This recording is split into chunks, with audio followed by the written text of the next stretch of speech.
Hello, this is going to be a quick video lesson on the political treatise, The Prince. Sadly, we do not have the whole entirety of The Prince, but we're going to be looking at a few sections in our textbook, and this starts on page 1628. Now, you're going to notice we're shifting from our Chinese nature poetry from the middle period, and we discussed Tao Qian. Now, remember Tao Qian, he was a poet who definitely wanted to move away from Confucianism and kind of the restriction of a life of public service. Remember, he was a magistrate, but he wanted to remove himself from politics to live a more rural existence. Now, with the Prince, we have someone completely different. Now, we're in the Renaissance time period in Italy, so we're shifting, we're shifting not only location, we're going from China to, of course, Italy, but also we're changing time periods from the middle period to, again, the Renaissance time period. But what's unique here is that we have in the Prince, we have someone, Niccolo Machiavelli. He worked as a diplomat. He is someone who loved government. He loved working in politics, and he truly attempted to ride the changing tides of politics in Italy to be a part of that within his great kingdom. But unfortunately, it didn't work out well for him because, again, you can't always shift between democracies and princedoms and that work out well for you. Now, I would first encourage you, there is a great documentary. If you're a Doctor Who fan, one of our former Doctor Who's is actually one of the individuals that is sort of the MC for this particular documentary. It's from BBC Imagine. It's Who's Afraid of Machiavelli. It's a very cool look into Machiavelli's just problems that he had during his time period in attempting to be a politician during changing leadership. He was unfortunately imprisoned and tortured at one point, and this particular documentary addresses that. It also talks about his pure motivation for writing The Prince. Also, I have a really good handout for you here. I would highly encourage you to look at that handout because it's very informative. It overviews the whole synopsis of The Prince as well as some quotes from the chapter on the last page, and also offers a really cool timeline so you can see how in Italy during the time period of Niccolo Machiavelli's life, there was a constant shift of power. Sometimes it was a shift of power in political families who had the wealth between the de Medicis and the Borgias. I mean, there's television series based on these individuals. Also, the Godfather series, that was based on those families, the Borgias and also, of course, the de Medicis. You're going to see also within those changing leaderships, Machiavelli attempted to be a part of both those leaderships, and sometimes it didn't work out very well for him, which we'll be discussing in a bit later. Now, the Prince PowerPoint, we're going to look at the first few slides, but as a whole, the latter part of that slideshow, it has essentially portraits of some of the major figures in this particular work. Now, one thing I always like to show students, this is Niccolo Machiavelli. If you look just on Google or whatever search engine that you use, if you type in Niccolo Machiavelli and look for images, it's normally going to show him in his diplomatic robes. He truly loved being a politician. He wanted what was best for Italy as a government, as a kingdom, and he viewed himself as someone who could be an expert in helping that greatness come out of kind of the ashes that it was in at the point when he was writing this work. Now, Machiavelli's Practical Guide to Ruling is what we're going to be looking at. Now, this particular work is very different from other works that are about leadership or political power.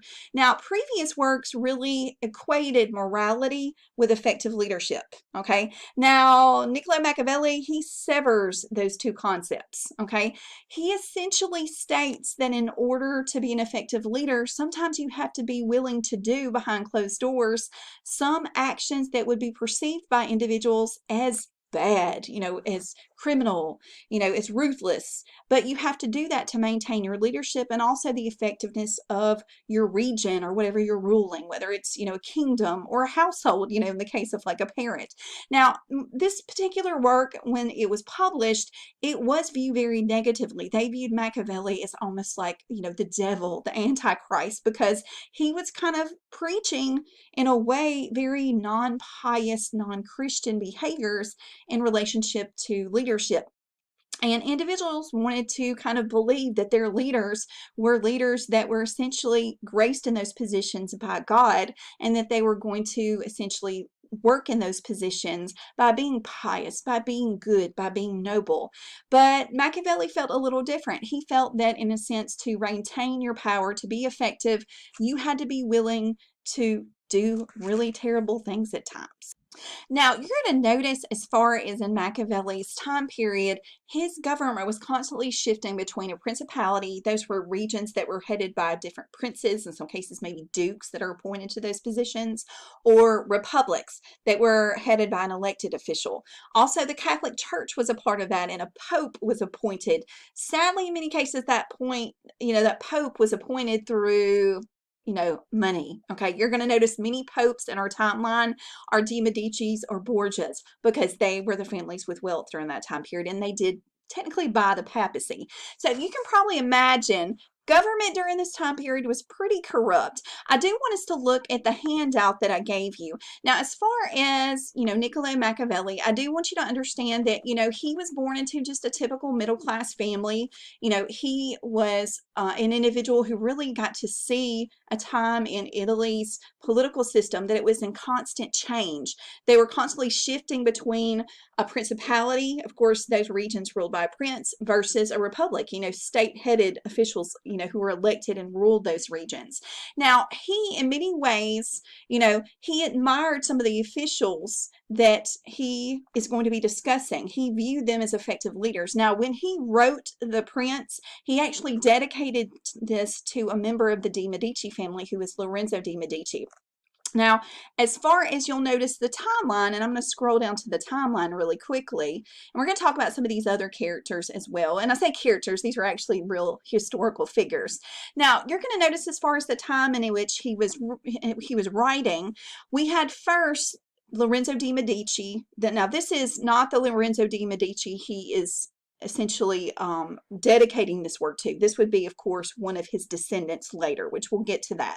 Now, Lorenzo de' Medici, he ascended to power in Florence, and he ruled until 1494. Now, after the de' Medicis were overthrown, Rodrigo Borgia, he was appointed Pope Alexander VI. Now, as far as Pope Alexander VI, who bought the papacy, he essentially aided Francis King Louis, of course, the 12th, and he helped him in getting an annulment. Now, because of that, there was kind of definitely a camaraderie between France and, of course, the papacy at that point. Also, someone else that was very close to France and also King Louis XII, as well as Pope Alexander the Sixth, was Niccolo Machiavelli. He was working as a diplomat during that time period, and he became very close to those two individuals. He especially became close to Pope Alexander the Sixth's son, Caesar Borgia. Now, this particular individual, Caesar Borgia, he was appointed Duke of Romagna. Now, as Duke of Romagna, and we're going to get into this more later, he had to go in and essentially take control of a region that was very unruly. And you can imagine they were unruly because their leaders were overthrown, and this random Pope's son was coming in to rule them. And he had the job of getting that region into a peaceful kind of realm. Now, we're going to talk about later how he did that.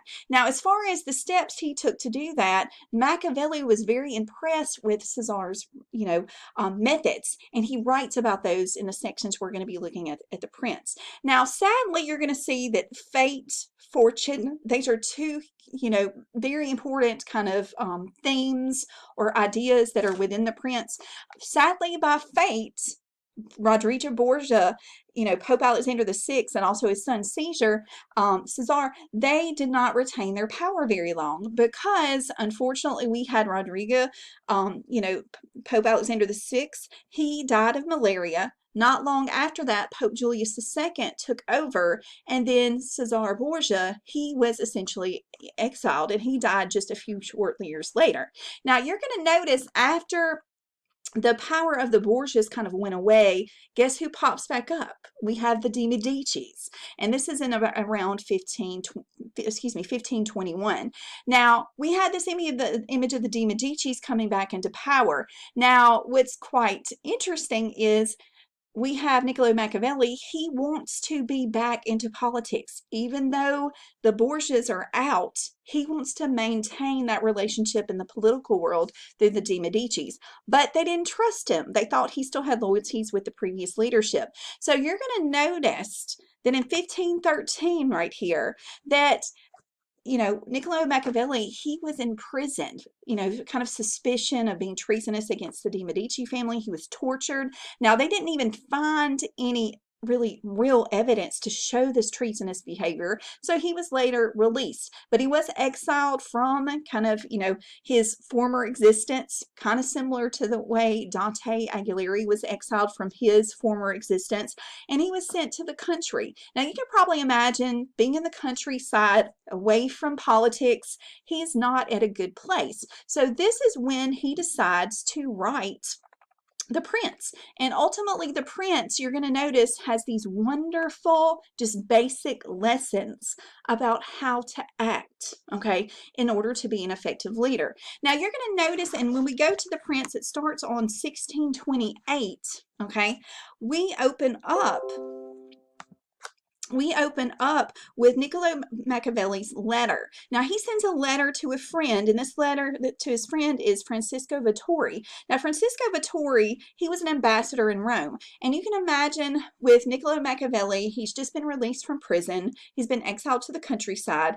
He is trying to get back in touch with those involved in government because he truly wants to be a part of the diplomatic world again. So notice some of the things that he says in his letter. This is on 1628.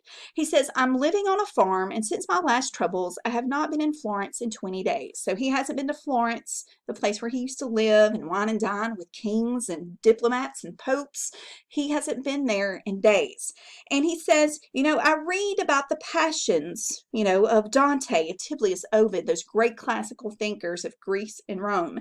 He says, and I read their tender passions and their loves, remember mine, and take pleasure for a while in thinking about them. So he spends his nights reading these great philosophers and thinkers.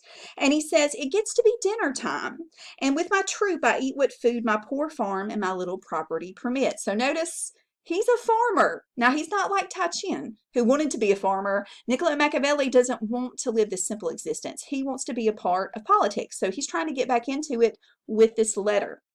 He says, after dinner, I return to the inn where I usually find the host, a butcher, a miller, and 2 furnace tenders. Notice these sound like those lay people from the Canterbury Tales.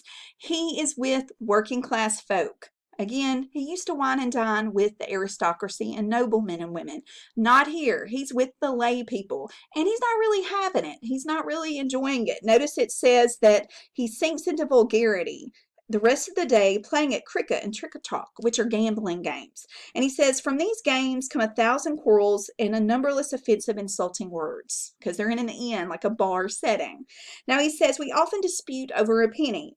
Now notice then, he shifts away from that existence. He says, I keep my brain from getting moldy, unused. He says, the perversity of fate, his fate to be removed from the world of government. Now, this is where he spends his evenings trying to reclaim his kind of relationship with politics. He says, in the evening, I return to my house and I go into my study. I take off the clothes that I've worn all day, the dirty, dingy work clothes, and spotted and dirty, and put on a regal and courtly garments, meaning his diplomatic robes, which he still has, the ones that were in that picture, that portrait that we had. And then it says, I feed on that food which is mine, which I was born for, meaning those great philosophers and thinkers, literature. He reads it. And he says, I give myself completely over to the ancients. And because Dante says that there is no knowledge unless one retains what one has read, I have written down the profit I have gained from the conversations and composed a little book De Principalis, which means of princedoms. So notice this is when he writes The Prince, when he's been exiled. He's just returned from prison, being tortured, questioned by the De Medicis, and he decides to write a document of princedoms, which we now call The Prince, that essentially gives step-by-step instructions of how to be an effective leader. Now you'll notice who he dedicates it to. He dedicates it to Lorenzo de' Medici. Okay, and this was a descendant of the previous one at the top of the timeline. Now he does this as brown nosing. He wants to get back into the world of government and politics. Now, in the next video lesson, we're going to talk about some of the lessons that were very controversial at the time that he offers for us to have as being an effective leader. Okay, thank you.